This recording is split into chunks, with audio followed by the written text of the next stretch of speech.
5, 4, 3, 2, 1. And it's live.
This is Leicester Till I Die TV.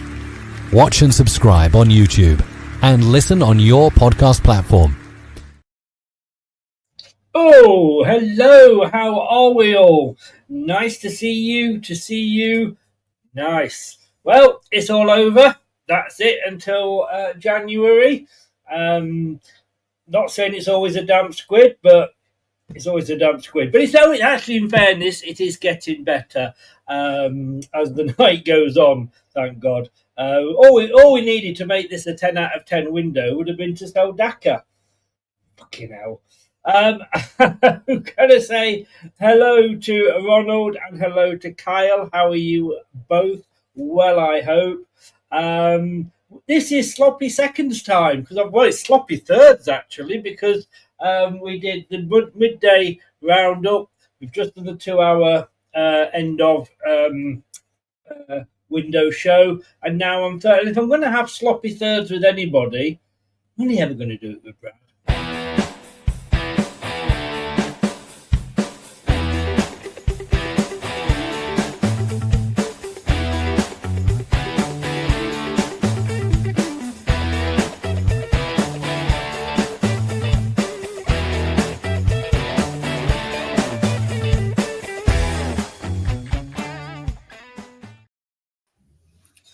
Brad, how the devil are you, sir? It's been absolutely ages. I know. I've been lost without you, Chris. I've not known what to do for this this hour and 38 minutes. Well, this is the thing, and I thought, great, I'll go and get something to eat.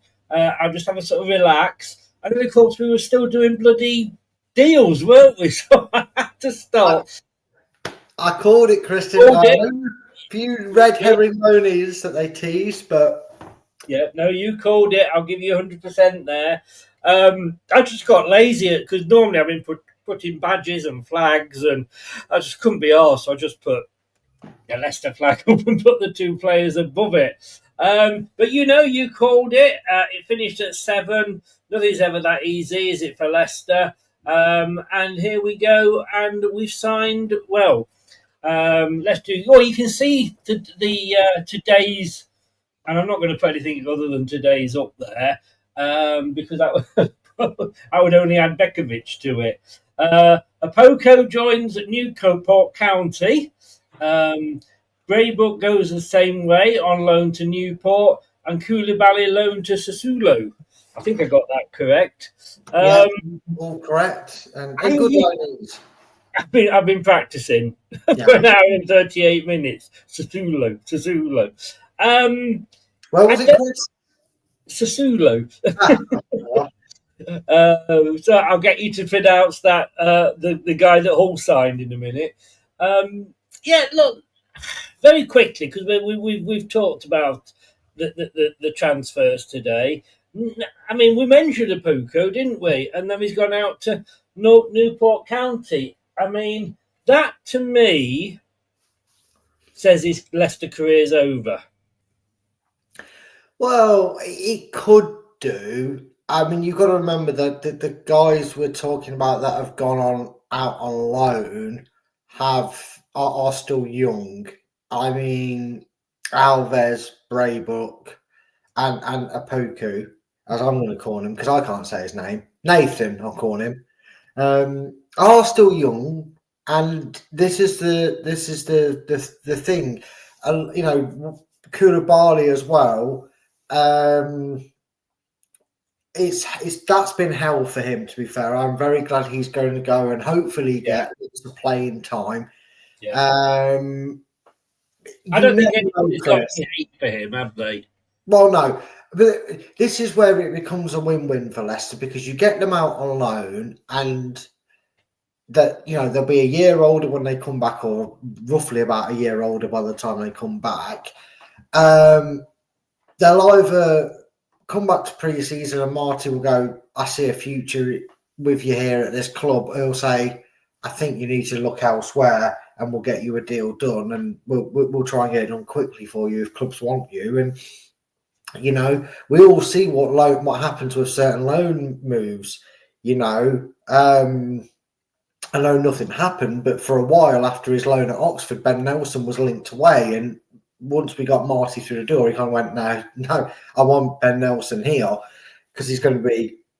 I do get what you're saying, but Opoku is 24, right? Yeah. We signed him in 2000. Oh, no, that was when he was born, 2001. we didn't sign him then. He had a broken leg, so he was out a long time. We signed him. When did we sign him? We signed him in 2023. So I thought it was before that, to be honest with you. It's not only been 2 years since we signed him. Well, do you research? January 2023, and then he immediately went out the day to OH Leuven. Yeah. And then he came back 2004, but he went out again, I'm sure. He's been out to Leuven again. And now he's obviously gone on to Birmingham. If he was still 20, I'd be saying, yeah, he's probably still got a few. But I think at 24, and you go into a League Two club. Yeah, but then maybe that's what the objective is. Maybe the objective is getting playing in England, getting recognised, and then maybe Newport go, oh, we'd like to sign him if they get, even if they don't get promoted, or maybe, like I said, he has a good season and a League One club goes, oh, we need a striker. How much? And we just go maybe $500,000, $1 million, $2 million, whatever.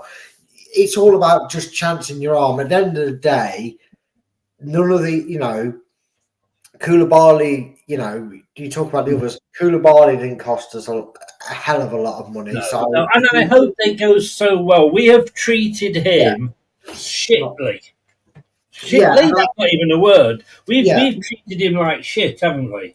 Yeah, we have. And to be honest with you, I feel like Marty's kind of gone, I feel sorry for you, but because you've not been playing football, I'm not guaranteeing you playing time, and you deserve to be playing first team football. So let's send you out on loan, get you your confidence back, get away from the, his mindset, which must be in the bin, Chris. His confidence and his mindset must be in the bin. Go out on loan, get first team football, build your confidence up, show me what you can do, because he'll have people keeping an eye on them, especially with today's technology. It's a lot easier. We don't have a scout going, living out there watching him week in, week out. And then who knows what next summer brings. I'm not saying it will, but again, look, Chris, that's what loan markets are for. You get a player out, and he's either cut loose because he's no good, or you make a bit of money off him, or he comes back and breaks into your first team. That's the joys of a loan system. Yeah. Fair dues. I mean, I did actually message, because we were linked with Aaron Ramsey. Not, as we keep saying, not the older guy who used to play for Arsenal, the young guy who's playing for Burnley. And I did actually message Dan, Dan, the Burnley fan. Yeah, your adopted son. My adopted son, yeah. And I just said, how good is Aaron Ramsey, mate? And he goes, workhorse. He's only just come back from 18 months out from injury, so it'll be a huge season for him. But he's got that hunger and desire to succeed. It would be a great move for him. Yeah, well, if the the psychic ability that I have, which saw this coming. If the tweet that I instantly pounced on is to be believed, there was a plural in deadline day signings to be revealed. So it could still get announced, Chris. Leicester are very good at winding everybody up, because I feel like next year, Chris, we'll be here going, no, the transfer window goes, we're not going off air until... hang on. Do not move. Let me entertain you. Let me just quickly do this.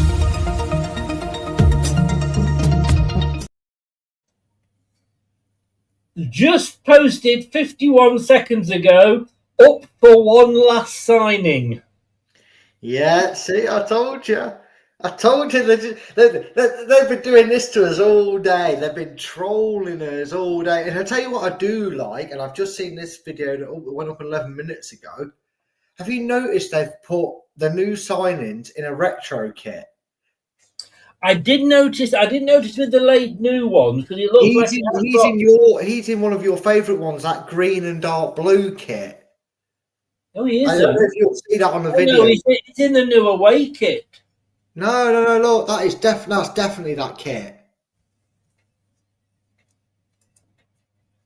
That's not the new away That is, yeah, sorry, I'm not looking at that. I'm looking at something else. But also, the guy that we signed from Feyenoord, he was in an old, I think like the Steve Walsh kit. Yeah, the Walkers kit, that's what I mean. It's the retro 90s kit. Yes, yeah. But yes, so I'm guessing any moment now that it's going to come up. Well, 2 minutes ago now, we have got 12 and a half seconds left until the 2 hours are up. And can I say, finally, you have put a yellow shirt on for transfer deadline day? Yeah, I just waited till we actually had some new signings, Chris. I see.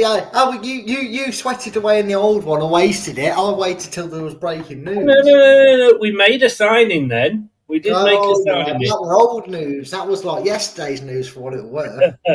Well, talking about old news, we will announce that obviously once it is announced. But in fact, I'll tell you what I'm going to do.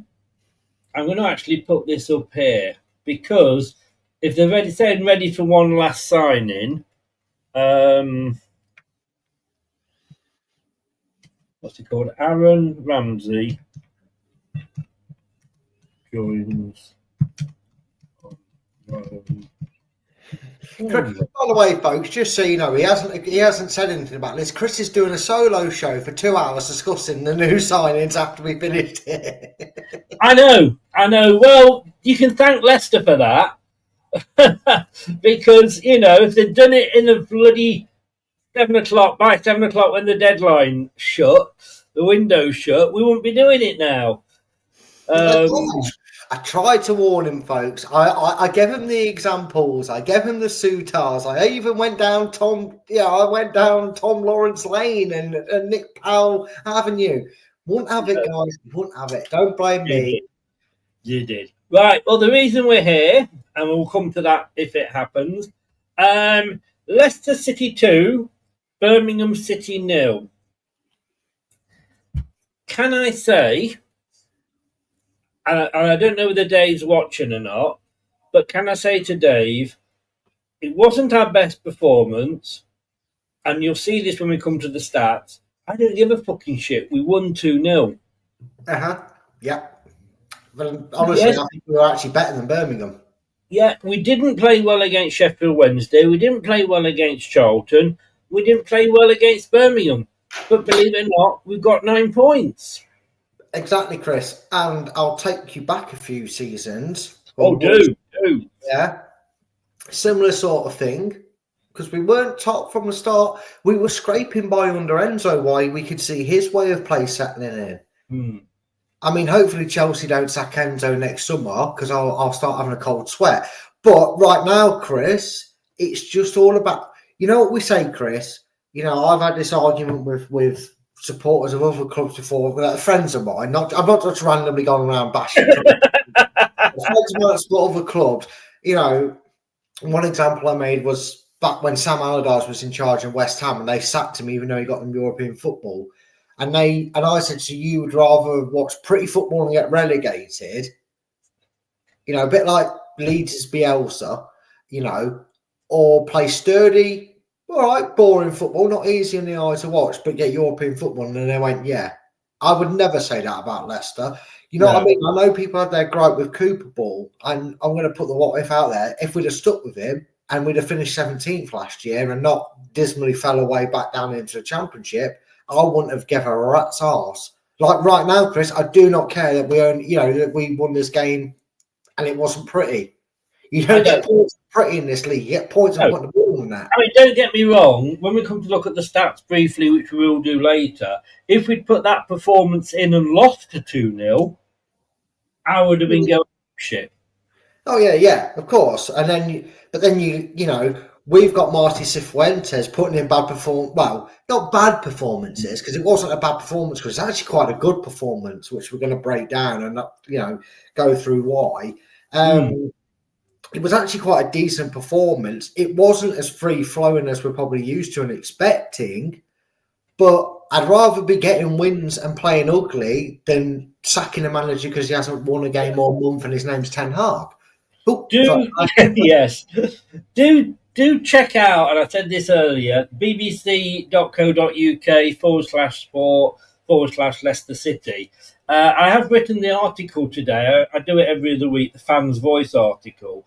It said, Foxes have made a promising start under Cifuentes. And I've put there, 6 games he's had. And to be fair, that's some teams pre-season. Yeah. He only had one. He's beaten a top 6 Italian side. That's what else about. He's won 3 games. He's lost 2. One of those was the cup game, which we didn't really care about, but he'll learn from that. He's got us 4th in the league, the best position of the 3 relegated sides. Performance can be improved, but scoring 10 goals in 6 games under Marty and keeping 3 clean sheets makes for a promising start. Under Ruud van Nistelrooy, we scored 20 in 27 games. 6 of those came in one game against QPR in the Cup. Yeah. So that would take us down to 14 goals in 26 games. And we only kept 2 clean sheets. So immediately, he's halfway to matching the number of goals, and he's already doubled the number of clean sheets we've had. And I do end it with, I am sure Chelsea have already got all these stats noted. And my very final line was, Potter, who the hell is Potter? Which I thought they might take out, but they haven't. But look, he's had to come in, and he's looking at a team, and I said this a couple of times. He comes in every morning and goes, who's here? Who can I pick? Because we were selling players, it seemed like not one a week, but 2 a week probably. So he didn't know who we had. He then also had to put up with Winks and El Canoes Mardy strops. Players not playing to the best of their ability. He did all that, and he still's got us 3 wins out of 4 and got us to 4th in the table. Exactly, Chris. And that's a lot that needs to go credit to him. It's gone a little bit under the radar a bit. I know Leicester fans themselves have given praise, but it's not really been mentioned by like EFL podcasts or stuff like that. And I'm not saying, it's all about Leicester. You've got to be all about Leicester.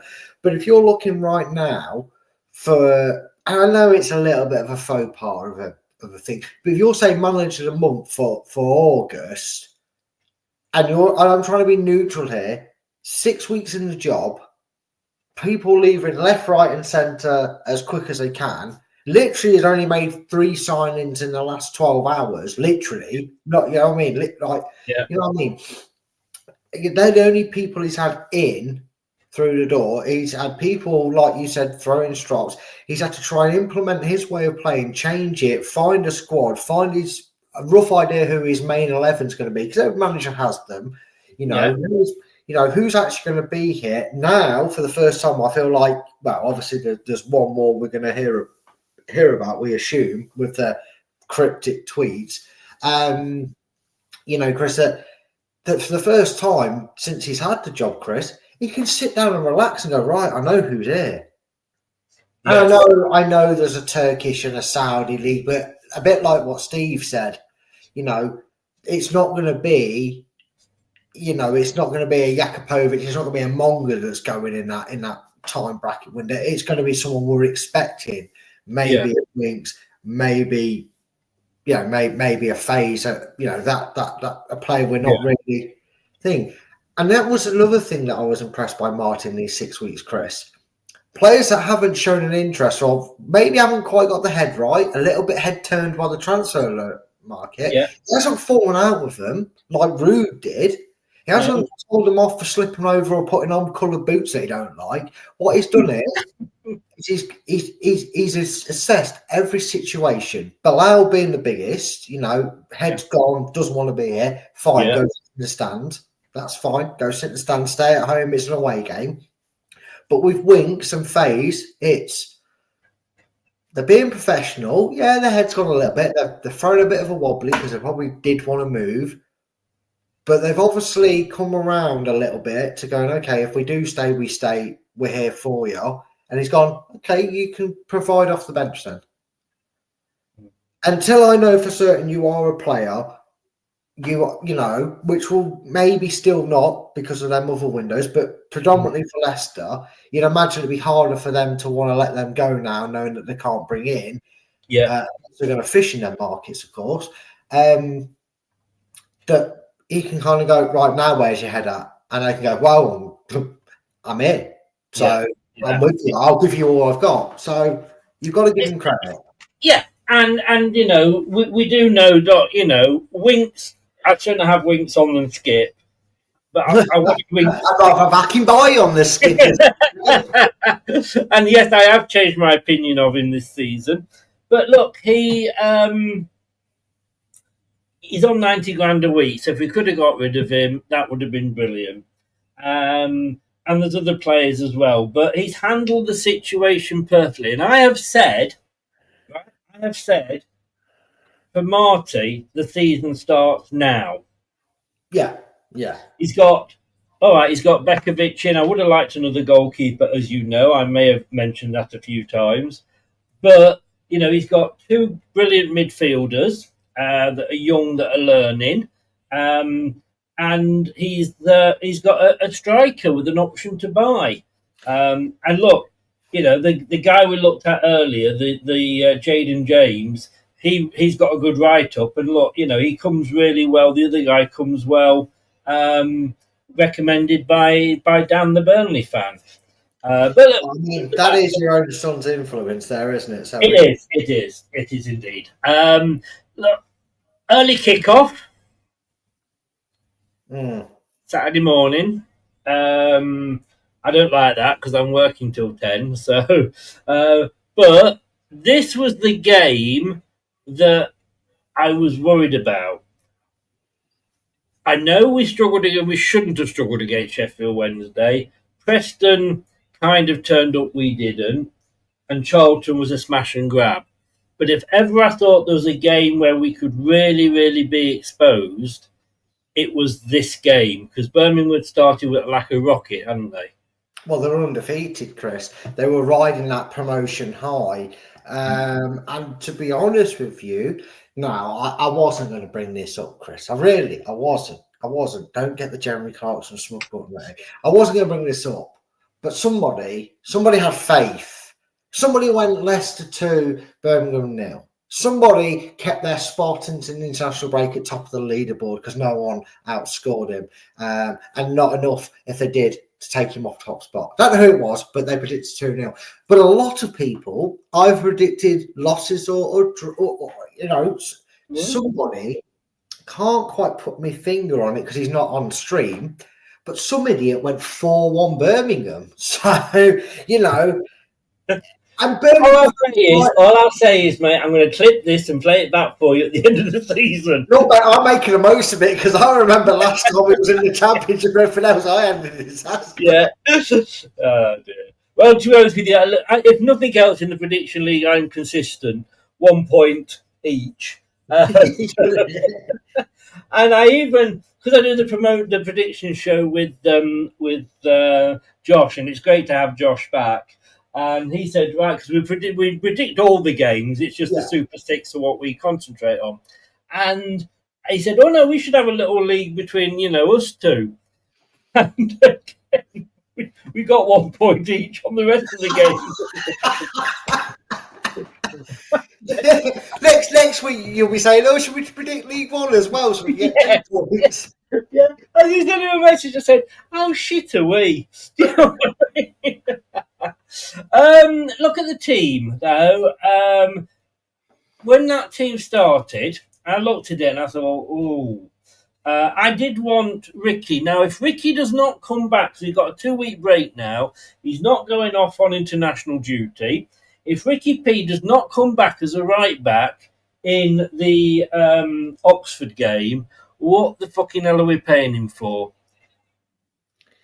Don't know, Chris, but do you want to hit the breaking news button? Oh. Well, it's not breaking because I've already got it up, haven't I?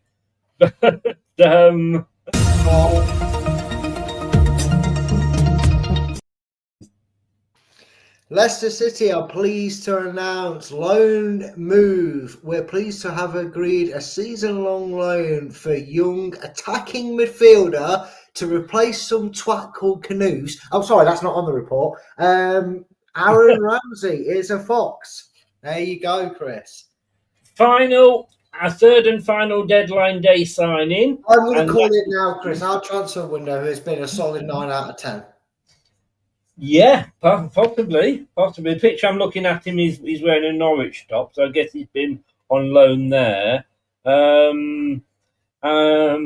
Look, it has. It's been a good. But I'm going to be doing a separate show looking back at this, and I'll tell you about it afterwards. Actually, but no, welcome along, Aaron Ramsey. Yeah. So look, this was the team. I guess I wasn't surprised when Monga was dropped because I looked at this and Michael, it's going across the bottom. Yeah. I don't know why I bother. Joking, Michael.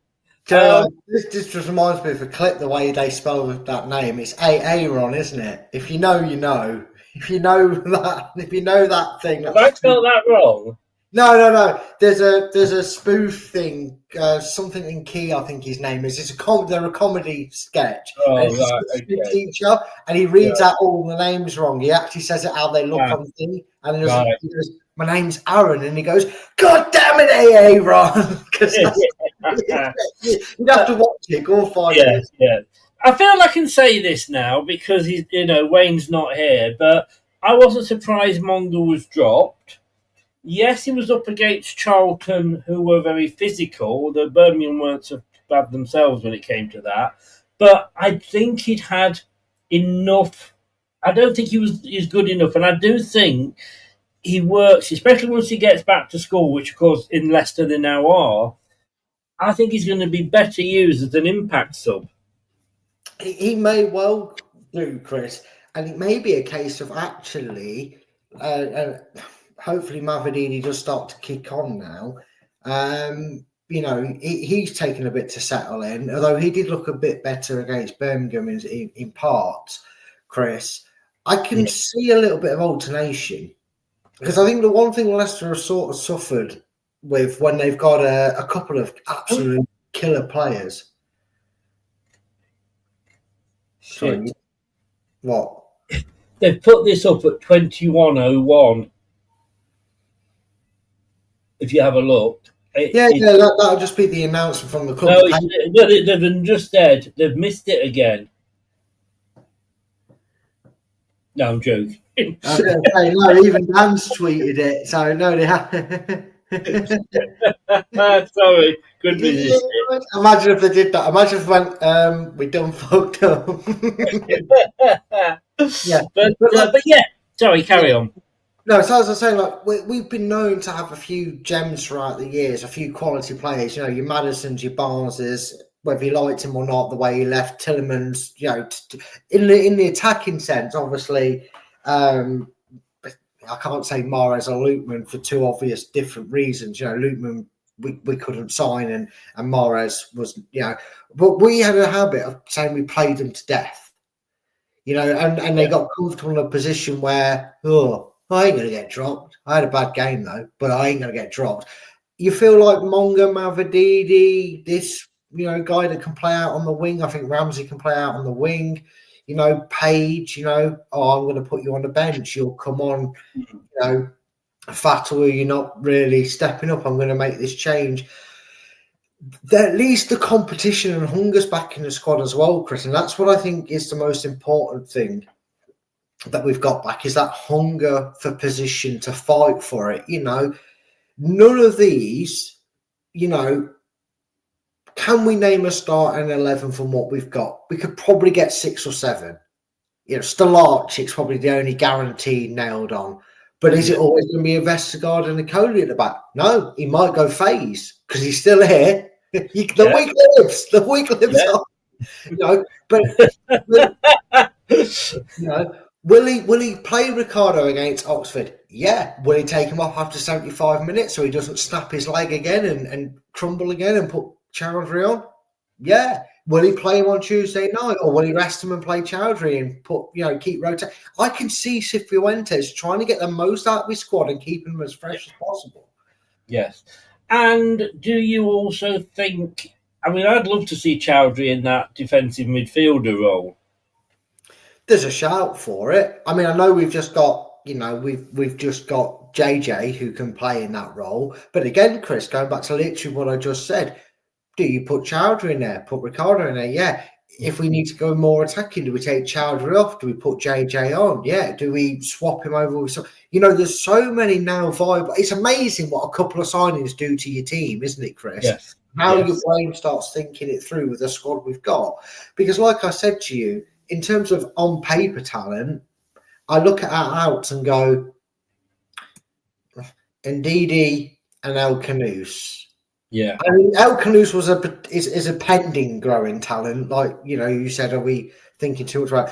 But my point is, Chris, we haven't really lost a huge, oh my God, why have we let him go sort of player. Yeah. We're not saying, oh, curse as well. We've Yeah. got a great squad, and I think there is a little possibility we can see players getting game time across the pitch. Yeah.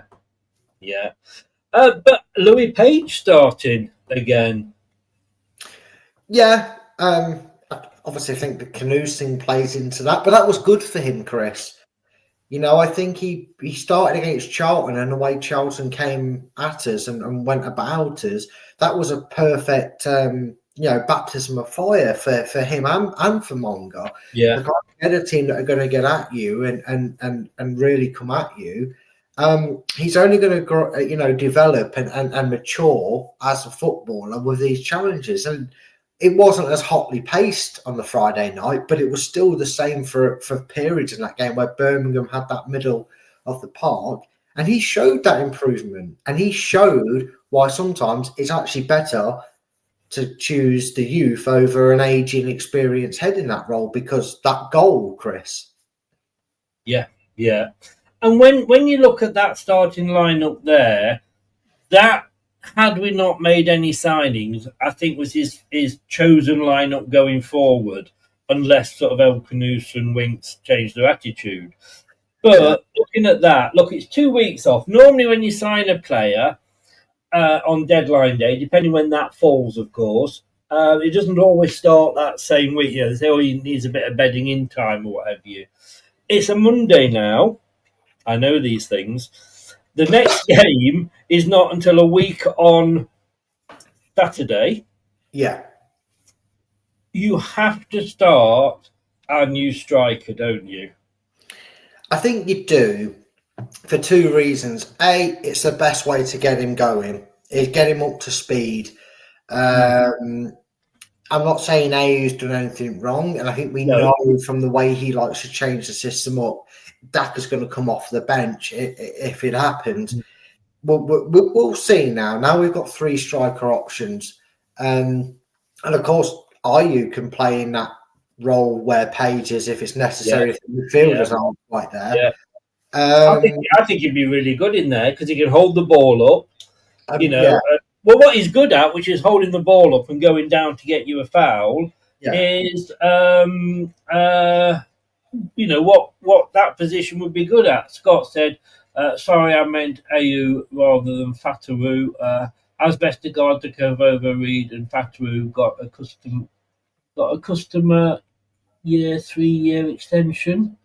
Customary. He's left the gap out Oh, there. customary 3-year. No, thankfully not, Scott. Prashant, if that's what you want to call it, playing on your PlayStation. Yes, fine. But yeah, I mean, look, Oxford are starting 22nd. They've not won a game yet this season. They've got 1 point because they got a draw in the last game. They've scored 4 goals though, but they've conceded 7. Surely, if you are Marty Cifuentes, you look at this and you go, "All right, mate, JC, come here. Go and fill your boots, son. Go on." Yeah, and of course we have to be careful that could backfire. I don't think under Marty you're ever going to see him look at an opposition, no matter what they're doing in the league or how bad their form is, and he's going to be like, "Let's crush them. Let's be overconfident. Let's play with a bit of swagger and go gun ho." Because No, but you know what I mean. yeah, but again, you are right, Chris. He could be like, Of course I am. "You've had a week and a bit. You've got we're not flushed with international experience." I mean, the one thing that maybe stops Aaron Ramsey is he's got to go for Wales, so he won't meet any teammates that are staying, so he might not. But the JJ work on a link up. There'll be Winks and Skip, sadly, but they'll be at the training ground for this period of time. So he's going to have first teamers around him, a lot of them, to be fair. Yeah. So the bedding process, the plan, he can get to grips with it, the style of play, etc. And why not, Chris? Not to kind of kick a horse when they're down, but Oxford haven't got Ben Nelson in the defence, and it's seemingly showing with how they're doing. So why not? If you want to get your career at a new club up and running, Yeah. Well, I mean, if we were playing, let's say we were playing Stoke this weekend, that'd be a bit more difficult, But but then you would hope you could maybe score some, yeah. But anyway, look, that was our starting lineup. And I didn't realise he'd only made 4 substitutions. Yeah, that was very rare. I was actually almost like you, Chris, waiting for them to make another sub. Even if it was like last minute, kill the time off sort of thing. I was like, he's made 4. I'm sure he's only made 4. Yeah. I mean, Faze came on at 87. As it happened, he actually got 12 minutes because there was 9 minutes of added time, wasn't there? Monga came on, and again, I think he did better because it was that impact sub. Now, I know I've been having a go about Daka tonight on the different shows, but Bully. but I saw one thing and I thought, my God, Daka, you're good at that. And I think I said it in the earlier show. He sprinted to... I do love this picture of the guy going to Newcastle ground. It looks like he's going into an asylum hotel because they've got all the steel fences around. He ran the goalkeeper down. He made the goalkeeper have to play it quicker than he wanted to. He then ran down the player that he'd passed the ball to and nearly got it off him, and then made him pass it quickly to a third player, and he chased him down and got to him as well. And I'm thinking, if you can do more of that and just stick an odd goal in now and again, maybe you're just not as bad as I'm painting you. Well, I think I made that point on the post-match, Chris. It feels like this is the first season, we have to remember, there is no big number 9 in front of him. There isn't a Jamie Vardy. There is, he's now in Italy, so there's no chance of him returning like some people were trying to suggest. You are not in the shadows anymore. You can come out of that. And I feel like to a degree, maybe Enzo tried it, and it didn't go well, did it? It didn't. We all remember that Leeds game. It was a disaster. Yeah. But I think we tried to force the issue and fix it when really it needs a little bit of time management. Now, I know, football fans are a patient bunch, so this is fine. But no, my point is, Chris, and I know we're going to talk about the second goal, but I'll just bring up this point to back up what you're saying. He makes a run, not necessarily in front of the cross, but he makes a run at the near, sort of cutting in through the near post, and all of a sudden you have a bit of indecision. Is he going to pass to him? Is this 1-2 going to end up getting him back into the ball? Because he played the 1-2 that led to the goal. And if he, maybe for instance, just said, go and be a nuisance, get yourself about a bit, the goals. Do you think there's an argument, and if there is, we will have one, but do you think there's an argument for actually starting Daka? Because if he can show in the first 5-10 minutes that he's got that speed on him, then when it comes to them taking corners, they're not going to put everybody up, because they're thinking if that ball breaks and Daka gets it, it's like Mo Farah down. You know what I mean? I think there's a possibility. I think for that to happen, though, you've got to give it the Mike Bassett treatment. You've got to go 4-4-2. You've got to have that second striker with him, or you're asking. And again, this is a possibility. If Ramsey's going to be away on international duty and not have time to bed in, do you then turn around to JC and go, you and Daka, you sit here, let Daka play on the last man. Yeah. You can play into him. He can run into space. You can then peel off a defender, take him with you. Daka's through, or he can lay it back to you. Easy goal. It has that ability to work. That second half tactic change that he likes to make, that he's made in every game this season. If he does that at the start, that's the way you get Daka in this team. I don't think we can do Daka alone. No. On his front, you can't then run around. I get that's a very good point. Actually, I do get that. But anyway, those are the subs, and obviously Ricardo, Piera, and Monga, super subs. One set it up, one scored it. The first goal, and we'll talk about the first goal, and I think we should. Was just typical Fatawu, wasn't it? Really. It was, given the ball. And again, I make the hype. And he has the potential, Chris, to be like this in a few seasons. He gives you that Mahrez vibe. It's not all flicky-dicky fancy football, but I'm talking the burst of pace, the drop of the shoulder, and all of a sudden, you've been so worried and fixated about what's he going to do breaking down the wing that when he cuts inside, you're a bit like, shit. And then when he takes it on the inside and he's looking to have a shot, it's all well and good knowing stopping him's the hard part. And all right, it was a worldie against Charlton, but Charlton and Birmingham found out the hard way that if you let him get half an inch, he's finding that corner of the net, and by God does he know how to pick it out. And fair play to Louis Page, because a lot of youngsters would have gone, well, that ball's in front of me, I'm going to poke that. He didn't. Oh, yeah, Chris. No, yeah. I mean, fair play to him. And especially I don't know if you know of this, or I'm surprised it hasn't got a bit more media attention than it did. Jared Bowen for West Ham made this lovely jinky run. Could have been potential for goal of the season just for the way he did it. He picked up on the left-hand side, just inside their half, ran down the left, cut inside, and Callum Wilson had no right and can't have any excuse for why he did it. The ball went a little bit in front of Bowen, but no Forest players around him, so he's not going to get tackled, and just side-footed it into the net. Stole the goal from Bowen. And I'm not saying Fatu would have begrudged Page in the style that did, but he had the sense to kind of go, no. And you know what that did, Chris? That little, no, I'm not. That froze that Birmingham defence. Now, we'll say, well, that wouldn't have been much. That half a second of that defender kind of going, wait. That's it. He can't move. He can't then throw his body in there and try and stop Fatu Bennett in the corner.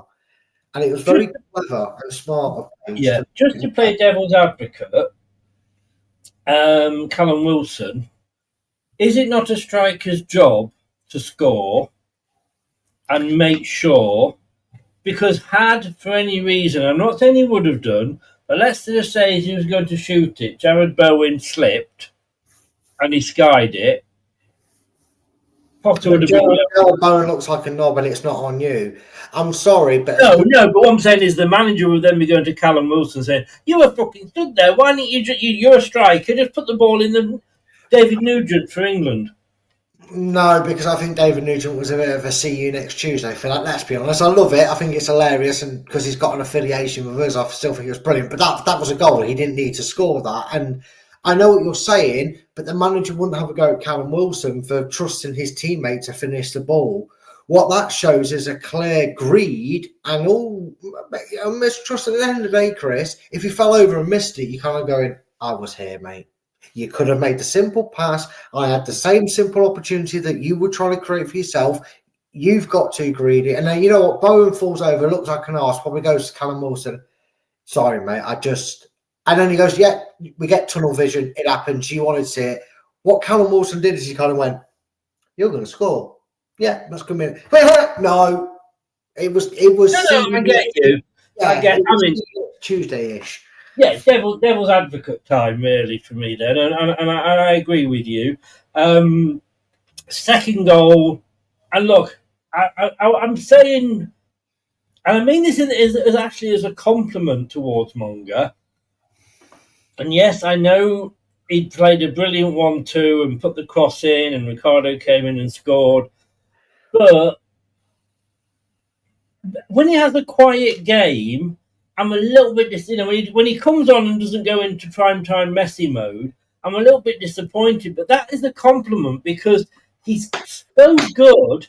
He's got such high standards. Yeah. And I don't think he always, and it's going to be natural. It's going to be natural. But as fans, how often do we go, wow, he's not as good as he was last week, and you can never come up to the, like Tete. He had that one game, and then we expected him to do that every game. Yeah, no, I get that, and it is the infamous saying: "You're only as good as your last performance." And this is it though, Chris. You're looking at a 16-year-old, and I said to you, if he's having a 1 in 3, or if every 1 in 3 games he plays a bit marish in our eyes of standards to what we used to, I'm going to take that come the end of the season. Because that'll be far more games that he's absolutely brilliant and making us go, wow, what an extreme talent we've got, and going, Long didn't do anything today, really, did he? That's the joys of it, Chris. And you are going to get that, and you're going to get that with all of these players. We're going to get it with Fatawu. We're going to get a game where we go, okay, we're going to take Fatawu off, or that was a good decision to take Fatawu off. And like we said, it was right to start Mavididi. Well, I'm not saying Mavididi had a bad game or a terrible game or anything. He certainly didn't. But we sat there going, wow, what a good decision to put him on. And I think that shows how the manager's handling the players right now. You trust Marty with the youngsters, don't you? You really do. He's got a great reputation from QPR. Fans of other teams that were just mentioning it were saying that's going to be great, and he fits that Leicester mantra, Chris. Work with youngsters, trust the youngsters. And I think somebody, I can't remember who it was, basically said that's what you want from your manager. He could have berated, I think it was in the cup game after Huddersfield. Someone went, that's our manager. He's backed the youngsters, he's bigged them up. He's not, he's put an arm around them to a degree, Chris, but he's not done what some people do in that situation, which is, well, that was shit, back to the under-23s you go. Come back to us in a few weeks when you've learned to not do this and that. He said he did well, he'll learn, he'll keep getting better. I'm impressed. And that's what you need as a youngster. I know we're in that snowflake era, if you will, what people like to say, or the woke era, but these aren't adults, Chris. These are still kids. In law and age and everything, these are still kids. And not just that, Chris, they're not fully developed. I don't mean that in a horrible way. I mean, literally, genetically, their bodies have not finished growing. Their minds are still learning. If you have a 16-year-old and a 17-year-old in Page and Monga, and they have one bad game or it doesn't quite get going for them in the first 2 or 3 games, luckily it has for Monga, but, and the first thing you hear with that, and you've got a bit of pressure on you because of the media and the fan base is a bit chirpy about you. And your manager goes, "Oh, fucking shit. Yeah, I can't believe he did that. He was useless. I had to drag him off. That's why you've come off the pitch. Rah, rah, rah, rah." It's going to destroy him. You've got to handle the youngsters well, especially when they're 16, 17, 18. You're not talking 22, 23-year-olds. You're talking 16, 17-year-olds. I think he does it superbly, Chris. Yeah. Right, let's have a very quick look at the stats, and I say quick because I love a stat or two, me, but I do. But he used to play. He play for us, I do. Yes, bum. Great minds. Okay, so when you look at these stats, if we had lost 2-0. I would be going mad at these stats because I would be saying these stats are not good enough for a team that wants to get promoted. But because we won the game, it doesn't really matter because that's the stat that counts, is the one at the below there in green. And it's in green, by the way, guys, because we won. That's the only stat that matters. We didn't actually have a... Oh, sorry. Didn't expect that. I thought my phone was on silent. I just saw something. Is it the good lady? It was a notification that I went to swipe away from the good lady because she knows I'm on stream, and I pressed it and it loaded up, and it was just a silly video she sent me. That scared the crap out of me, Chris. You bounced me out. Well, you wouldn't have because my camera's gone off, but you would have heard me have a live audience. So yeah, look, 45% possession, 55 to them. I mean, we won 2-0, but had a lower XG of 0.5 compared to 0.8. We only had 5 shots to their 11. But as I've said before, the one that counts there is the 2. Half as many touches in their box as they had in ours. Their goalkeeper didn't have to make a save, but he did have to pull the ball out of the net twice. And fouls committed, okay, it's 11-16. Corners, they had 7. Like I say, if we'd lost, that is not... If you looked at that and said, right, tell me which team won, what would you say? Well, I mean, you would suggest Birmingham on stats alone. This is why, and I know I've kind of been a little bit of a wind up the first couple of games and used them, because if you hate something, you get to use it to your advantage. It's the unwritten law, Chris. I don't know if you knew that. But this is a perfect example of a game that doesn't actually reflect how it went on the pitch. Because you know what I'm like, Chris. I watch Leicester's training videos. I haven't watched many of the press conferences this season because I haven't had time. But I do. Well, you should catch up on the press conference review that me and Wayne do then. You know what? I might just do that, Chris.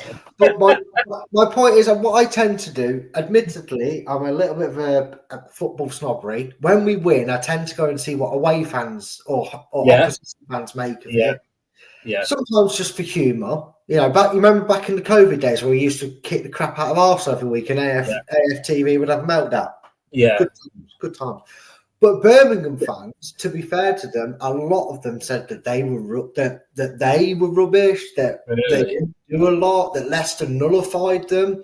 And I think it's quite interesting, Chris, that the stats are quite consistent this season.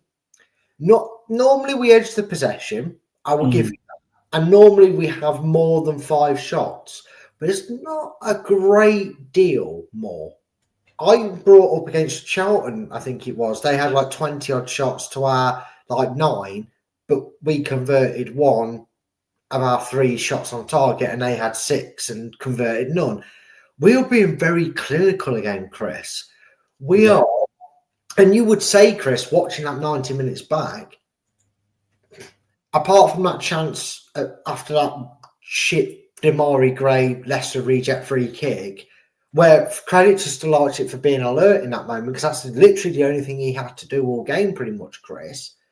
I don't remember sitting there at any point thinking, this Birmingham pressure is going to result in a goal. I just felt like we were seeing the job out. And I think that's where Marty's making being resolute, part of our foundation for breaking teams down physically and mentally to get the goal. And that's what happened. We did it to them twice.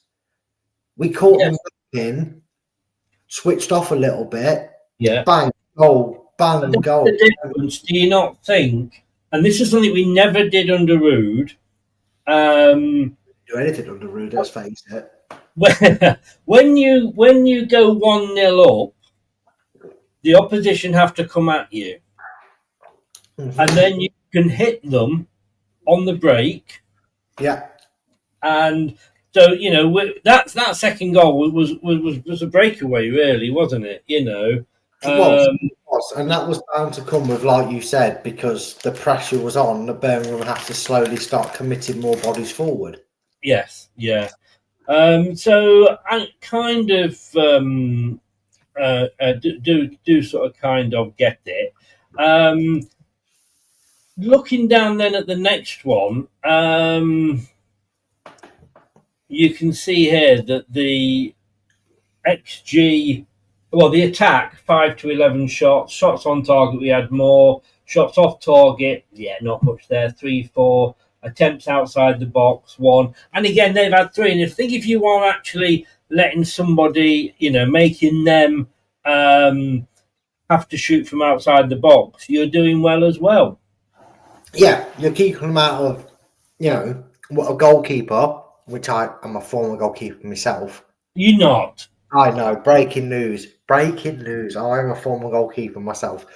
But that danger area, not necessarily just inside the box, but around that penalty spot, an inwards area, if you're having to deal with a lot of shots from there and you're making last-ditch blocks and, a good save, you're probably getting away with it. But when you're seeing them shoot, outside the box, 10 yards back from outside the D, and it's blazing over, you're not worried about them. You're really not worried about them at all. And that's what, I've noticed. And again, Chris, them shots on target, yeah, well done. You had 7 more shots on us, but you only had 1 more on target. You had 1 less on target, and we only had 2 on target, both goals, funny enough. And I think that's what's helping, because last year, Chris, we were allowing players to shoot from the edge of the box, but we were allowing them to feel comfortable, relax, and shape their body and almost kind of go, I'm going to put it there. Is that okay? Yeah, you're going to keep backing off. You're not going to close them down. Okay, bang, goal. Whereas, even though Leicester kind of gave them a bit of space, they weren't rushing in, but they weren't sitting too far. You know what I mean, Chris? They had that perfect balance in there, and I think that's what helped us as well. Yeah. And when you're looking there at distribution, they had more passes than us. Pass accuracy was as near as damn it. Back passes was about the same, but it's nice to see that that's less than it was last season. Forward passes exactly the same as it happened. Long balls 50 to 49. Successful, and this is a bit worried, successful final third passes, 74 to them, 31 to us. I'm sure Marty will sort it out, but that was something we had problems with last season, wasn't it? Get to that final third, and we didn't know what to do with it. Yeah, and I think that the tactic probably played to that statistic. We weren't as creative in that first half as we'd like to be. And I think that was Marty maybe reading the situation. You've got a boy at Birmingham. The best way to frustrate them, and I know a lot of their fans pointed out that they really did miss that Stans, whatever his name was, the guy they spent 10 million on in League One. They missed him, and I know you could also hear some fans saying, "Yeah, but we can't be a one-man team." You can win a Premier League and be a one and a half man team. Vardy and Mahrez and a Kante, he's like a quarter of a man. So there you go, 1 3/4 of a person you need to win a Premier League. But I get where they were coming from. Yeah, I felt like Marty kind of read that. Well, they're missing their threat, so we nullify them in the midfield. And at the end of the day, Chris, like you said, we got our noses in front. It was all the onus on them to break us down. So if we dug in deep, which we did, we didn't really need to keep gallivanting forward. You know what I mean? Do you get any more points if you go and win the game 5-0? It's more fun to watch, and 9-0 records and all that, and whatnot is great. But 1-0, 2-0, 6-0, 3 points. Yes. And let's nullify it. Right, totally right. Defensively, 20 tackles to 21, so that's as near as damn it. We won 65% of our tackles. They won 62. Fouls committed, we said before, 11 to 16. Both of us had 3 yellow cards. Thought the referee had a pretty decent game on the whole. Stop looking at porn. Sorry, I can't help myself. It's because I'm a verified wanker, Chris. That's what it is. You certainly are. Look, it was a decent all-round. It was, for the first time in a long time, and you'd probably even say, it didn't always happen under Enzo either, but we were consistent throughout, very solid in the midfield, solid at the back. And when we had the opportunity and when it was needed to be, Chris, we were fairly solid going forward. And it's nice to see, you don't have to win every stat to win a game. You just have to win the key moments. And that's where I felt Leicester won the game on the night. Well, talking about how we won the game, I don't know if you wanted. Was that news thing that Jesse posted? Was that the noise? No, it wasn't quite. No. I just saw that the news thing was a gift. I don't know if you wanted to do this week. I can do, yeah. Do go ahead then, sir. As they say, the floor is yours. Yeah, I mean, unfortunately, I don't have the board to show you, but it was pretty simple. If you watched the game, you saw it. Leicester have adapted a mixture of Enzo ball and a little bit of that old boring sideways backwards thing. And I know that sounds like, well, I don't think we're that negative. But here's how Marty Cifuentes likes to do things. It's called a pressure cooker. And what that means is, if you really don't know, it literally is exactly what it says on the tin. Leicester like to build the pressure and create the uncertainty in the opposition. And they will do that one of two ways. And you saw it in the first half and the second half. You got a day and night version of what you're going to see from Leicester throughout this season. May not always be predictable that it'll happen one way in the first half, one way in the second half, that he might like to alternate it. Oxford being a weaker side in greatest respect to Birmingham, he may feel that they can get at them earlier. But what he does is he likes to stamp his authority, and he reads a game plan. Birmingham's game plan was, we're a little bit chinked in the armour because their star midfielder was out. So we need to try and do that, but be a bit more cautious with it. And Marty read the room. Marty went, Birmingham haven't got Stanrod or whatever his name is. I don't know it. Someone help me. But haven't got their main man. They're going to be a little bit out of sync. They've still got good players, but if we keep compact and stretch them out, their play, they're not going to do it. So he packed the midfield. He went one up. He went one up front. And I know, Fatou scored the goal, but he kind of had Fatou and Mavididi in that first half on a little bit of a pullback. They were more left midfielders and right midfielders than they were wingers. They weren't necessarily bombing forward. He was just building it up and building it up. And he knew that if you just kind of kept that pressure on Birmingham, and you saw it when they played the ball out wide, Samari made a tackle, it went to their player, He pinged it out wide, and Samare ran like a bullet train to go, no, you don't. You're not going to burst away down this wing now and create a chance. And what happened? The ball went out of play. Leicester did that throughout the game. They weren't smashing into you and trying to break legs and getting yellow cards and being a dirty side, but they were making them panic. They couldn't gel, they couldn't clear, they couldn't get their natural game going, and we got the bonus. We got the bonus of what we didn't get it. We haven't got really in other games early on, which was that early goal. So we even had the upper hand in that sense. And then in the second half, Marty just kind of went, give it a minute. This first 10 minutes is going to be their second wind. Same again. And he made the little change. He waited a little bit. He made a couple of like personnel changes. He did make the changes that was necessary, but they were more like for like. And then when that 10-15 minute period died off, swapped it. I want two up front. I want width. I want another body in that midfield. Let's go three at the back. Let's suffocate them. They're running out of options. He didn't really care what substitutions they were making unless he noticed it was a shape change, because there was a moment where Silko Thomas was going to come on and he changed his mind, and he even said, I was going to bring Silko on, but I saw something. And he sat him down, didn't he? He did. And I think even when he sat him down, he told him why I'm not bringing you on. It wasn't left for him going, oh, well, I guess I'm not coming on then. He kind of went, I was going to bring you on, but I've noticed something.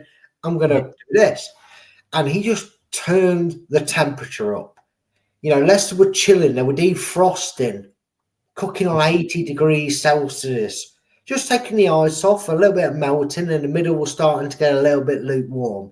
And then just when the moment called for it, 200, full whack, let's get cooking, let's cook up a storm right now. And it just felt like a different half of football.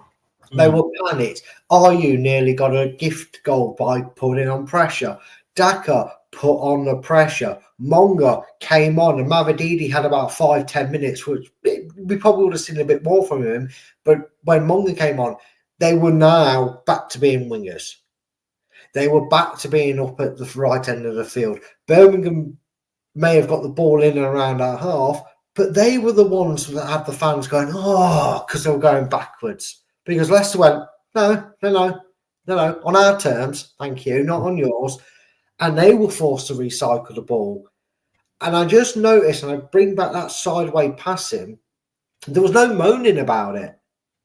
There was no moaning that we recycled the ball because we looked aggressive with it. And I know we have horrible, nightmarish memories of sideways passing football from last season. That's probably what caused the murmurs and the boos in the first other games to get the ball forward. But in that second half, it was, come on, Birmingham, no, you're not bringing out enough players. We need a bit more space. So here's a chance, and now come and get it. And then we'd spring the ball out, Vestgaard or Coley would play a pass down the left or the right, and all of a sudden we're in behind. And that's where, and Chris kind of said it right, that whether it's Mavididi starting and Monga comes off the bench or vice versa, and maybe someone coming on for Fatu on the other wing, if he's having a bit of a struggle in the game, you switch that tempo up. They come on, and the defender's going, I've just dealt with him all game. Now I've got to deal with you. It's not pleasant. And I know he's not everybody's cup of tea. I'm probably a dying breed of people that look at Daka with some hope, shall I say. But Chris has admitted it and said it himself. He's running around. He's being a nuisance. Now, I know his prime job's to put the ball in the back of net, but he's causing chaos. And in that split second, that they've got to suddenly worry about Daka. Mate, oh, what if Daka's going to run in behind me and he plays the ball in? He switches off. He stands still. Monga gets the cross in. And how's your confidence? I don't know. Read into it what you will. But it felt very training ground routine where he's done that 20 times and someone's put it in the back of the net. Because Monga kind of put the ball in and as if to go, well, do this on training enough. I know exactly what happens here. Thank you very much, Ricardo. He was already preempting that everything they do on the training ground. Yes, thank you. Here's the ball, and there's a goal. It was almost destined, as if he knew. That's what I do on the training ground. If I put that ball exactly where I've hit that, somebody's getting on the end of it. And that's exactly what happened. And that's where I think Marty's got the counter-attack style and the patience balance right. I know we kind of gone over it. We've got 3 games, 3 wins out of 4 in the league. Let the confidence go. It'll probably take a couple more games for the jitters of any sideways ball to go to kind of fully leave your bodies. I get that. I appreciate it. You might need to see a therapist. I did. I was 22 when I started watching Leicester a season ago. Now look at me, an old man. But you will get over it, and I think you'll start to appreciate what he's doing. And that, Chris, is where I feel Marty Ball, Marty Dom is what I really want to call it, but you can't because, well, it is explosive, Chris, and maybe Marty Dom is what we should call it. That's where I think he's found 2 tactics that Leicester have used, and he wants to get them both seen as the face of football, and not one be the face and one's the heel, if you will. Yeah. There you go. I have to say, I mean, great sum up, mate. You know, it's just nice to be talking about positives, isn't it? It is, because doing them last season was absolutely depressing. It was depressing. It was. I mean, I've got to say, the Samaritans actually rang me up and said, "Please stop ringing us. we can't help you anymore." I've heard this season that they rang you up and asked if you were okay because they hadn't heard of you in a while. Exactly, that is very, very true. And talking about what else is true is, shall we do the player ratings? Oh, go on then, Chris. Subscribe to our YouTube channel now and make sure you never miss another upload. Leave a like now. Ring the bell and never miss another video. Right, let's see. Because we were pretty much on par with Jordan last week, weren't we? Yeah, that didn't sit right with me. I've got a funny feeling we might be a little bit right in some senses, but yeah. Passion says, "Well said, Brad." You're very welcome, my friend. I'm glad. Right. Sorry, mate. I'm glad I spoke sense to someone. Yeah, we had to find him eventually, didn't we? Where have you been hiding, Prashant? Right, player ratings. Here we go. And obviously we'll start with the starting 11. It seems as good a place as anywhere. Stolarczyk. Do you want me to start? Yeah. You go first. I've done all these for the team, and now half of them are fucked off. I did. But yeah, go for Stolarczyk. You're the goalkeeper, mate. You go. I mean, kept a clean sheet. Didn't have a lot to do, but when he was called upon, brilliant. And I loved his reaction to that save because he must have thought, save it, switch on, bang, saved it. You know what I mean? Like, don't at this one moment, bang. Made the save, and he was giving it all that, and he was patting players on the back, he was giving it to the crowd. I love to see it. Sometimes, mate, when you promote within your own club, and they just love the club inside and out, it's great to see them on the pitch for you. Yes. Unfortunately, it's not his fault. Big credit to his team and his teammates, and a little bit the opposition for not being that creative. He didn't have an awful lot to do, but I'm going to give him a 7. You're going to give him a 7. Fair enough. I'm going to give him a 6. But the reason I'm giving him a 6 is a 6. Sorry? I said, calm down, Jordan. No, I'm going to give him a 6, but I'm giving him a 6 with an asterisk because it's a 6 because he didn't have much to do. It's a 6 because you ruled out 0.5s. I'm quite right as well. So that's why I'm giving him a 6. Basically, I'm agreeing with Jordan. He's given him a 6. With his hands, he had very little to do, making one good low save from Laird, late on. With his feet, he kicked out of play a few times and unnecessarily put Skip into trouble. I do have noticed that the last couple of games with Stelarczyk.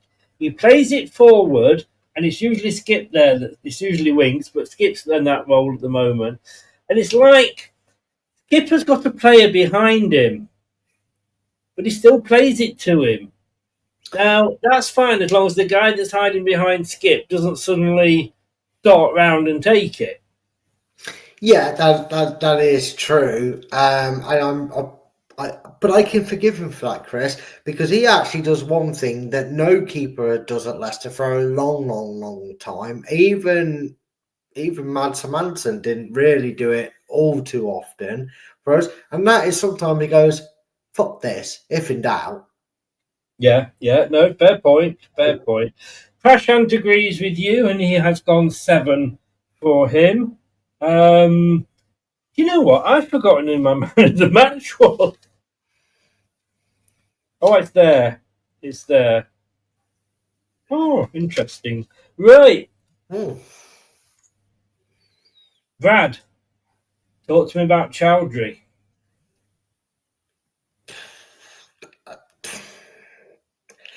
Honourable mention, Chris. He's my honourable mention because, yeah, again, he was fantastic. Filled in for the captain in that position, captain on the night until he came off, and just completely filled us with reassurance. It's almost like, Chris, we had a right-footed player who plays on the right side playing right back. I'm not a left. It won't last. Don't be silly. Don't be silly. Christensen will be back from the injured list next week and play there. Hey, don't joke. If it happens now, I'm blaming you. I know. But no, honestly, mate, solid, reliable. I do like the fact that he still puts in a bit of a hard tackle, but it's not going to end careers like he did a few seasons ago. Yeah. That Newcastle player, as we all remember. I mean, he's in a Leicester shirt, so I love him for it. But look, brilliant, Chris. And there's going to be a few of these, and people might think it wasn't this great a performance, but I'm giving him an 8, Chris. I think it was brilliant. I am going to give him an 8 as well, with an asterisk, because I can't go 8.5. Yeah, your own sword. You've fallen on it. Yeah, no. I agree. No. For me, he was my man of the match. I mean, like I said, Chris, honourable mention. Can't blame you. Yeah. I'll rate him, or we're not bothering with him tonight. Sorry? Are we not bothering with Jordan Footway? Yes. He's coming next. Be patient. You're just looking for a fight, aren't you? I am. But no, he was my man of the match. In fact, most of us went for Chowdhury.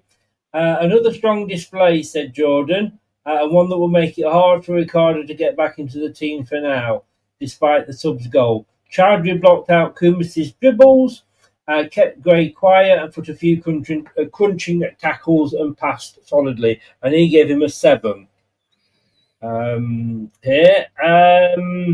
And Prashant has come in with an 8, so he agrees with the both of us.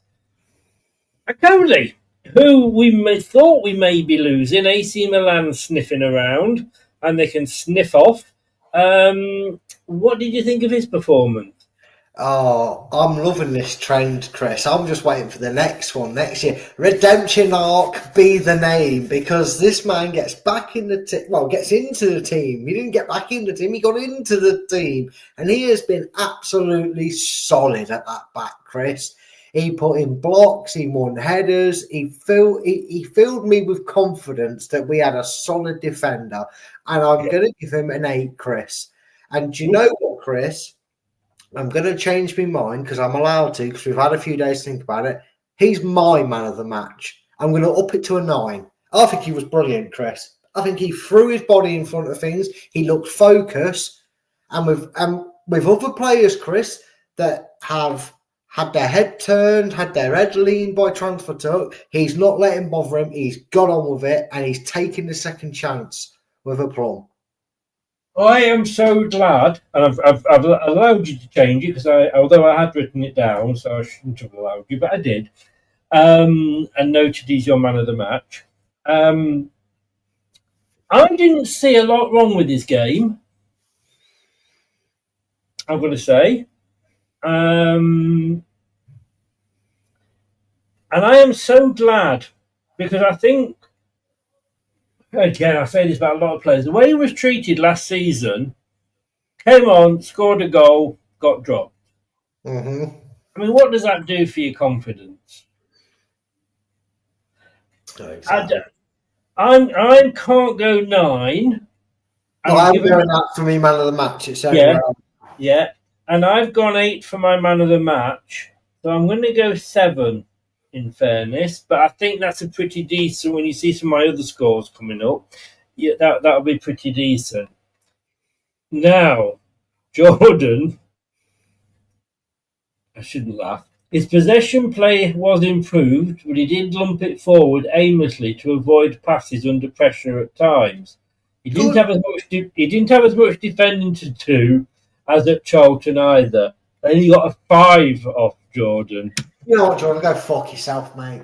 Just go fuck yourself. You're an arse clown. You ain't got a brain cell.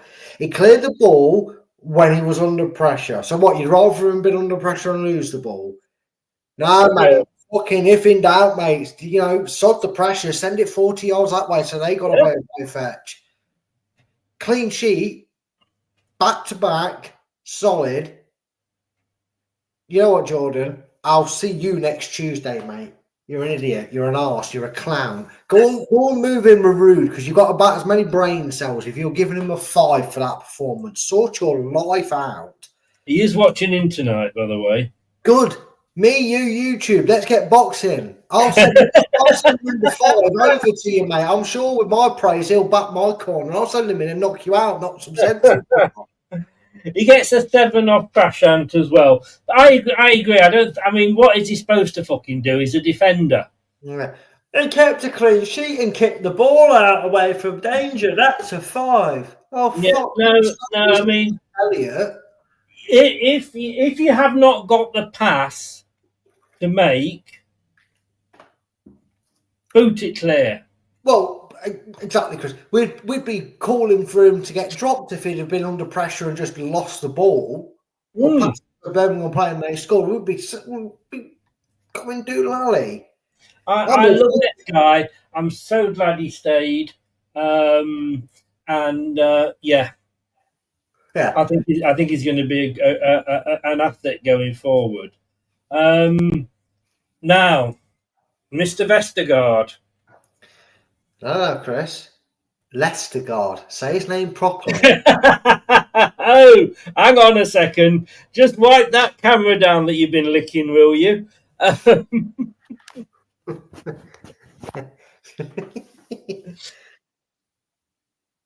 I'm just saying, Chris. I mean, how things change. Hi, look.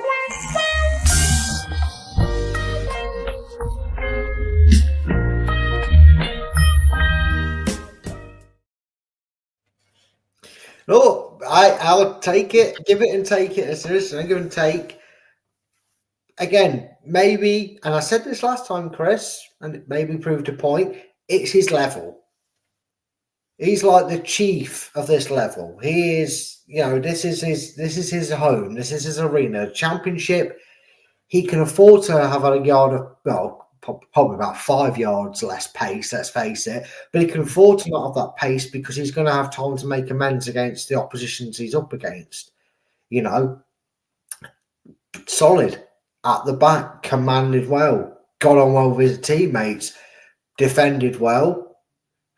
Oh, no, I can't say that. I was about to say, well, second top goal scorer of the club. So maybe he is this year's Matt Elliott to Martin O'Neill. You know what I mean? Maybe he is Martin's Matt Elliott scoring goals up front. And you know what, Chris? He actually looks dangerous in the opposition box. He hasn't looked dangerous in the opposition box ever. I thought he was going to get his second because he went down like he did against. He could have a sweeping volley. Yeah, I thought he was going to do it and he put it wide. Yeah, to be honest with you, obviously I give my man of the match to Coley, but I'm gonna, so I won't put him on the same. But if I hadn't given it a Coley, they'd both be getting 8. So I'm going to give them an 8. You're going to give him an 8. Okay. I'm going to give him a 7. 7. Yeah, he did well. He does what I love him doing, which is when the opposition's running through, he literally, and I've seen him do this so many times, and I do have a giggle, he literally just sticks his foot out and just takes the ball. I'm like, it's the coolest thing I've ever seen. Yes, look, there's a mistake in him. We know that if he gets beaten for speed, Hi, Neil, how you doing? But yeah, I'm going to give him a 7. As indeed did Jordan. Solid again from the big Dane. He read play well and placed himself in the right spots to clear crosses and intercept attacks. Passing with his usual confidence too. Floating one brilliant over the top, ball over the top to Daka. And they are a pleasure to see as well, because when he does that, it's going to get to where he wants it to go. He turned into prime Maldini at one point when he made that pirouette turnaround. It was like, hold on, Maldini, where did you come from? Yeah, exactly. Prashant's only gone 6 for him, you tight bugger, Prashant. You tight bugger. Now then, Mr. Thomas. I'm going to sound like Jordan with the way I'm going to try and win this here. Not his greatest game in the attacking sense. Birmingham, however, were kind to Thomas. He wasn't challenged enough down that side by Birmingham.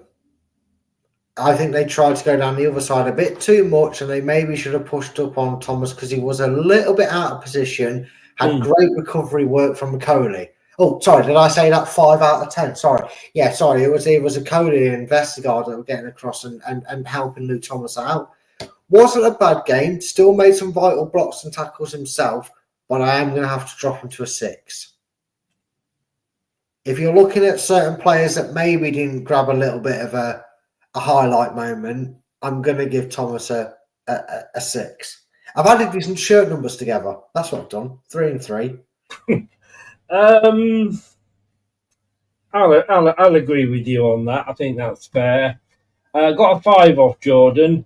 He really struggled to keep Ozzy Samuel quiet early on. The Birmingham fullback breezing past him. He passed it backwards too often as well. However, late on, when he had to make more important clearances, he was in the right place to do so. But I don't like back passes when it's done as much as under Rude. But again, what are you supposed to do? If you've got nowhere to go with the ball and your goalkeeper's there, pass it back to him, But he's gone far. 6 for Prashant. Andreas, hello, mate. How you doing? He gets a 7 for Thomas. Now, this is going to be interesting. It isn't Yogi Bear. It's Boo Boo. It's Booby. Little Booby. I think one half of what every man loves to see. A big Booby. See, I was being really clean then. Yeah, I thought I'd dig the dirt out for you. Yeah. For those of a certain age who will remember Yogi Bear and Boo Boo. All I'm going to say before you press the button, Chris, right? He was Sky's man of the match. You actually sent a message in on the chart, and I hadn't seen it come up on the screen when you did that. And I'm like, fuck off, Brad. I had to say it, Chris. Yeah, it was.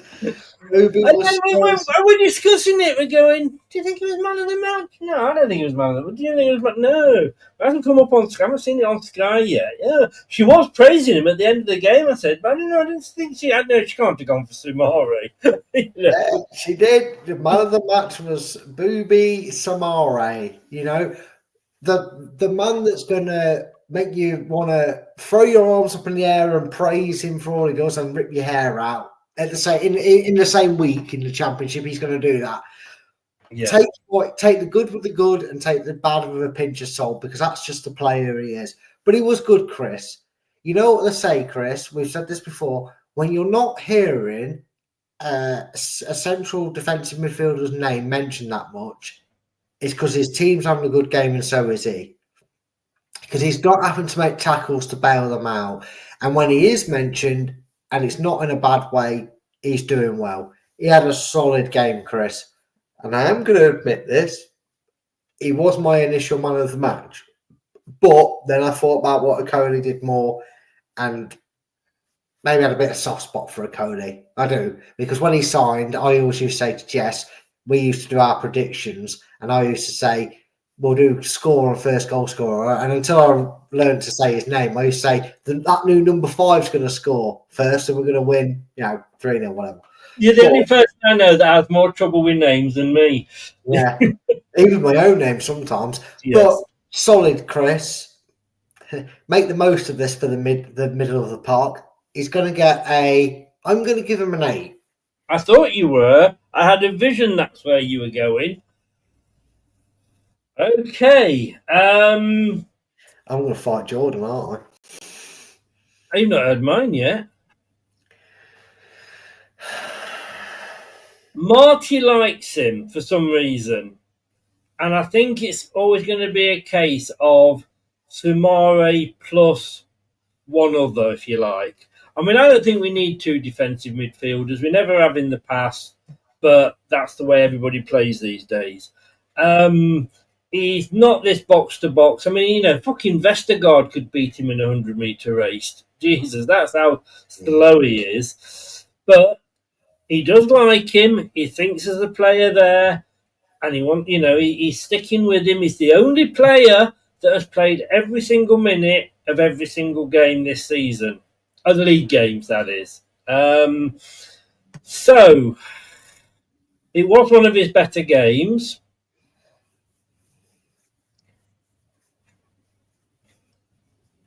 I can't go 8. He just wasn't an 8. Nothing. When I look at that man, there's nothing that the man says that looks back at me and says I'm an 8. But if you do 4 times 2 like his shirt number, you'll get 8. I could add 4 and 2 together, but I did, and I got 7. But I was never any good at maths, so I've given him a 7. I could take a 7. 7 and 8, same thing. Yeah. He started really well, said Jordan, with good, quick passing on the right to the right man, with alert tracking and the protection for the defence. He had a dip in the middle of the game, but found his feet again late on. Well, if he's lost his feet, he's not going to be able to even walk, let alone play football. That explains why he dipped off a little bit. Yeah, exactly. Has anybody seen my feet? Just get out of the way, will you? He got a 6 off Jordan. Jordan's a cunt. I don't like him. Right. This is Jordan's problem. He must have amnesia or something, because he praised him, right? In that small paragraph, he gave him lots of praise and only a little bit of negativity. And instead of giving him a 7, which I'd have been like, that's fine. Yeah, I'm not expecting an 8, 7. I'm not asking you to pull up trees. But how can you give him a 6? He's Jordan. That's how he can do it. Well, God. You ready? Somebody said today or yesterday this was one of his better games. Yeah, you know what, Chris? I'm going to let you go first here. So any shred of positivity that can be said about him is going to get said now. Yeah, you go first on this one, mate. I've had my love child. You can have yours.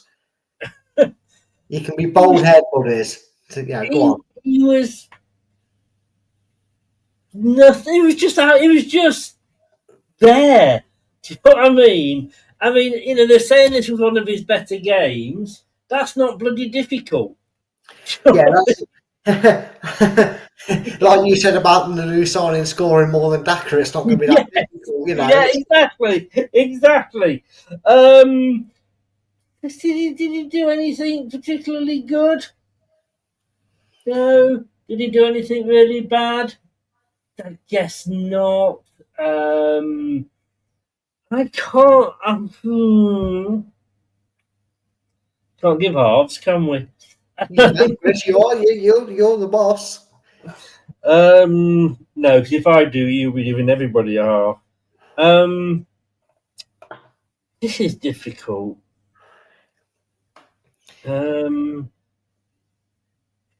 I'm afraid I'm going to have to give him a 5 because I gave Thomas a 6 and I gave Stolarczyk a 6. And he was okay, but they was just okay. I can't give him any praise at all. Yeah, it's. Your camera's gone again, mate, by the way. Oh, was it? I thought it had. I couldn't see it at my end. I'll try and fix that now. It still skips on the screen. It's just an instant break. I can only say I don't want to see your end. Thank you very much. No one does really. Well, No.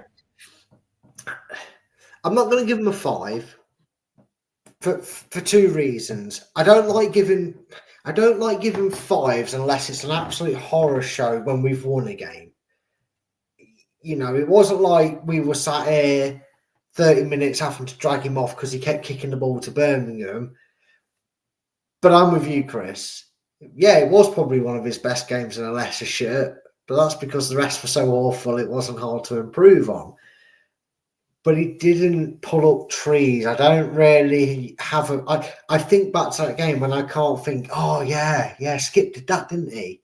I feel like as everybody else, I have a moment I can kind of go, oh, yeah, he did do that, and he did that. I'm going to give him a 6. You and Jordan. Well, if someone allowed 0.5s, I'm just saying. He got 6 off Jordan.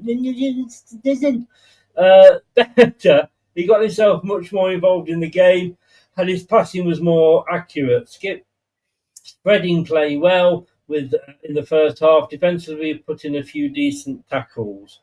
Prashant talking absolute sense, has agreed with me. Of course he has, and he's gone 5. Louis Page got taken off at half time or not long after against Charlton. Came back. I thought he did all right, to be honest with you. Again, nothing special. He was taken off, but that will be experience for him. I think he did probably better than the Charlton game. I've gone for a 6. I think he matured a little bit. I think, like you said, Chris, he learned from the Charlton game. It wasn't another baptism of fire as it was at Charlton. So that probably helped that Birmingham were a little bit different in that sense. I think he did well, and his alertness to react to that loose ball in the middle was great. Because, like I said to you, if that's a Harry Winks, if that's a Samara, if that's a Skip trying to react to that, they don't get near the ball. That defender kind of goes, whew, got away with that one, didn't I, lad? Sorry about that. Louis Page didn't allow him to do that. And I think with these new signings, he's probably going to become back to being a bench player again, which is sad because he's not doing anything worth dropping. His problem is the game sometimes passed him by. He was a passenger on the pitch. And that's going to come with game time, with development, with trust, with confidence that he'll get this season, not being a regular starter, but being a regular on the pitch, if you will, whether that's 20 minutes, 15 minutes, or even maybe the odd game he gets the nod to start. I'm going to give him a 7 though, Chris, because I did see some. I can't remember what I gave him against Charlton. I think it might have been like a 5 against Charlton. I think the improvement warrants an improvement in the rating. I don't know if I've still got it, actually. I have indeed. What did you give him against Charlton? You gave him a 5.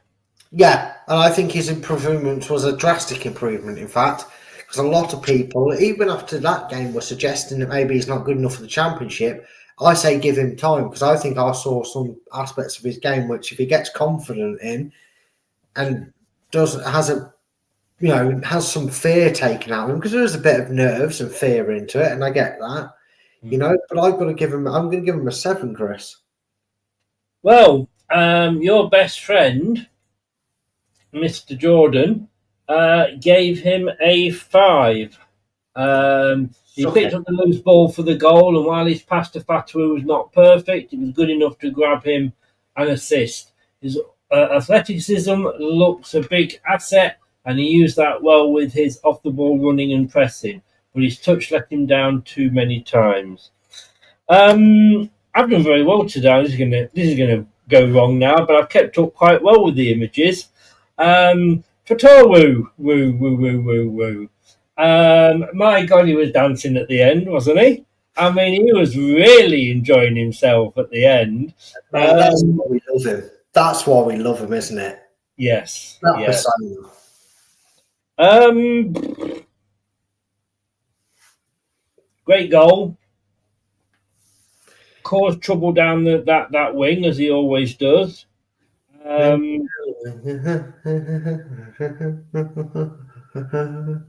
I just got. You said running down the wing, and I just had that in my head. Then What The song was it? Sorry? Fatawu song. Fatawu. Down the Sorry, wing. I thought you were singing "Running Up the Hill Backwards." Well, maybe if you're in your head with it. I'm going to give him a 7. I can't go higher than that, but I want to because of the goal. But Chowdhury got my man of the match with 8. Yeah, I'm going to join you, Chris, because there was, and I know I explained maybe why, and it's going to happen a bit more this season, but there was periods in the game where he was inactive. He was doing probably more of his defensive duty, to be fair to him, especially in that first half, which I like to see.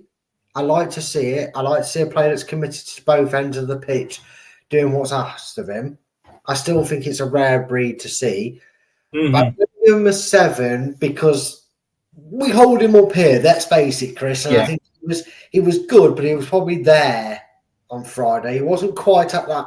A bit like Monga, you expect, because we know how good he is, we expect him to be like that all the time. And these players can't be. No.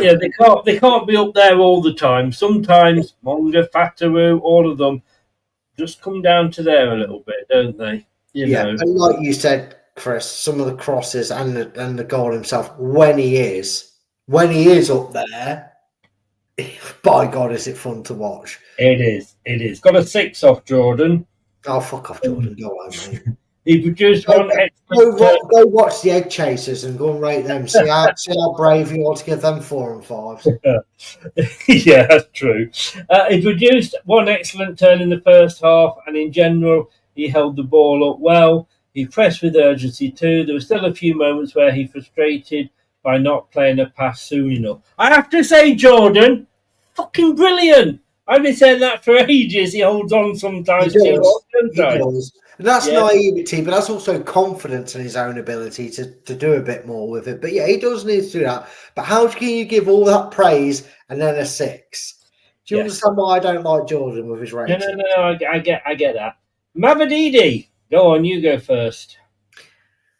I'm a little bit worried. Because it's early doors.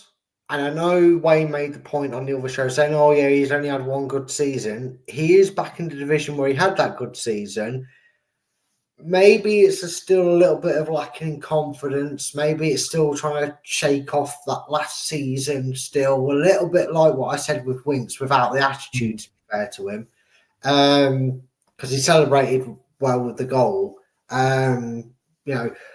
He just seems to lack that energy. And again, I don't know if that's confidence, because I think sometimes he stands on the ball when he should be moving with it. He doesn't, Mavadini 2 seasons ago, Chris, would get that ball, knock it forward 5 yards and run onto it himself because no one was catching him. I still feel like he has that. I just feel like he needs to keep building his confidence. I'm going to do a Luke Thomas here. He frustrated me at times. I think he could have done more. There was certainly opportunities where you heard the crowd kind of go, no, because they believe in him, Chris. Yeah. They believe in him to drive forward. But I'm going to give him a 6 because he's just lacking that zest, that energy. Maybe he needs to go and stay at Fatwa's for a couple of weeks and drink his Panda Pops or whatever he's drinking to give him more like dancing energy because... I know what you mean. See, I was thinking then, he's just come back from injury. etc., etc. But so has Fatawu. In fact, Fatawu has come back from a worse injury. Yeah. Yes, his best season was in the Championship. And look, nobody shone well last season, as we've said many times. So, but I do feel that, well, okay, we're now back where you played brilliantly. You should be playing brilliantly again. And he doesn't. Disappointing for me. Maybe he's getting pissed off because he knows after 60 odd minutes he's going to come off for Monga.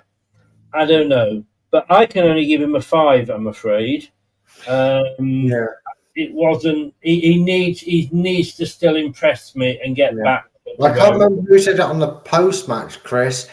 I'm not sure which one of them said it, but somebody said on that post match shows he needs to be careful because if he's going to throw his toys in the pram that he's not getting 90 minutes here, 90 minutes there, he keeps putting in performances like that. He's going to be the 15 minutes here, the 20 minutes there guy. Someone said something along that lines, like if he's not careful and he doesn't improve, he'll be the substitute coming off the bench, not the starter. Mongo will say, step aside, old man, I've got this sort of thing. And he is 10 years his senior, so he can call him an old man. Yeah. Jordan's given him a 5 as well on that. So he says he was a bit sloppy on the ball when it came his way, but that happened very rarely, with City seeming to ignore their left side. Maybe that was the problem. Maybe because they ignored that left side, that's why he didn't, do much, because he didn't get much of the ball. He pressed well, but he was with a far quieter game than he would have liked. Now then, your favourite player, Mr. Ayew. What are you going to give Mr. Ayew? You know what, Chris? I've said it once, I've said it a million times, and no doubt you've said it about the same amount of times to me. Yes, the main objective of him and Daka and what will be expected of this new, JC, because we made signings today, guys, 3 of them. Just thought I'd let you know. Is goals. That is their main, what they bring to the table. Their main thing they bring to this team is supposed to be goals. I feel like goals will come with Ayew though, because he ran his socks off. He was so unfortunate that back pass just got a toe on it because it was in. Otherwise, he was going to get that goal. And I just feel that's it, Chris. He's found the biting point. The clutch is at the right point. He just needs that goal to release the handbrake and then the wheels will start turning. I feel like that's what Jordan needs. I was impressed with his efforts. He didn't get the end product, but then again, I don't really remember him having a shot to have an end product. Well, there was, we had 5 and 2 of them were goals and they were scored by, Pereira and Fatu. So, it's not been the easiest start, but I was really impressed with his work ethic. I'm going to give him a 7, Chris. 7. Okay. Jordan, he produced 1 excellent turn in the first half and in general he held the ball up well. He pressed with urgency too. There were still a few moments where he was frustrated by not playing a pass soon enough.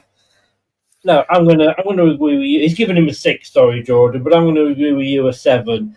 He does what he does, and he is. If he not signed anybody, he would have been his role, unfortunately. But he's not a centre forward on there upon his own, is he? He does need support, and maybe we could see that against Oxford. We might see a system that implements him being more forward, or yeah. Well, here we go. We're gonna rush through the substitutes now.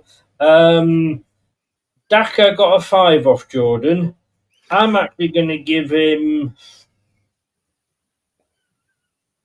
I'm going to give him a 7 because I think he did okay.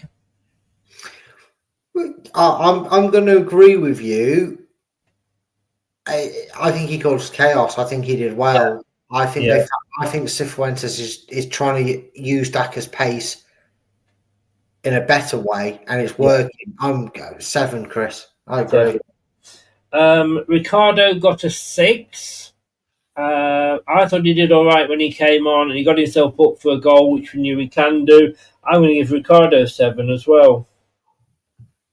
Yeah, came on, lucky not to get a red, got the goal. What did I say? Look, what did I say? Here we go. No, there you go. I didn't even notice the answer, you, mate. I'll be perfect. Yeah, lucky to stay on the pitch. I will admit that. I think he should have gone. Yes. Opportunity, strike, got the goal, sealed the game. He gets a 7. Yeah, I mean, had VAR been there, he probably would have got sent off. But it wasn't, so he didn't. That's the way the cookie crumbles. Monga gets a 6 off Jordan. I was probably a little bit too critical of him post-match because I wasn't impressed with him. But look, he got down that wing for the goal. He played a lovely 1-2. That might have been with Daka, actually. It was with Daka. It was, yeah. Then got the cross in for Ricardo. I'm going to give him a 7 again. I'm sorry. Yeah, I think we're going to have to get used to Monga having moments in a game, whether it comes on 75 or he plays 75, Chris, where he's going to not do anything for 5 minutes, 10 minutes, maybe 15 if he's starting, but he'll have a moment or two of magic. And the goal, Chris, was pretty much his first or second touch. He linked that pass up with Daka, which A, shows you what Cifuentes works on the training ground, and B, made it look like they've been playing together for years. Yes. The intricate passing, he has Fatawu-esque moments, Chris, where he could do nothing for 10 minutes and then springs into life and is absolutely the best thing you've ever seen on the football pitch. I'm going to give him a 7. You can give him a 7 as well. Hayes got a 5 off Jordan. The weak stage.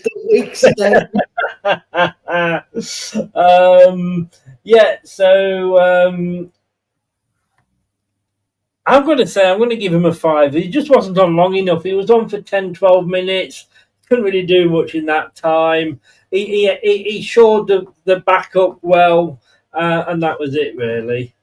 Yeah, I think so far, considering everything that's gone on, all the rumours, and he may still go because we know the Turkish club are after him. Yeah.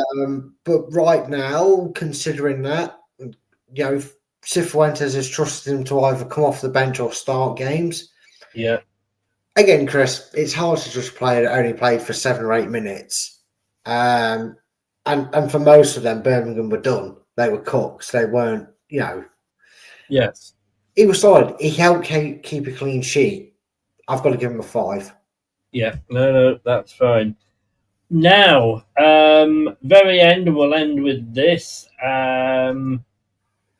Phases, I didn't keep up again. I said I'd said it too soon, didn't I? It's a jinx yourself. Yeah, I jinxed it. I did indeed. The boss man, Mr. Cifuentes. Now, of course, Jordan doesn't rate him. I can't give him anything. And I gave him this last week, and I'm going to have to give it to him again this week and give him a 10 because he did not do anything wrong. He picked the team that he thought could play. He'd left out El Canoes. He had the balls to do that. Now, whether he was being told he had to so he didn't get injured, I don't know. But I like to think that he decided to stand up to El Canoes. We know. I'm not keen on the 4-2-3-1, but we stuck with that, so I can't really sort of expect anything different.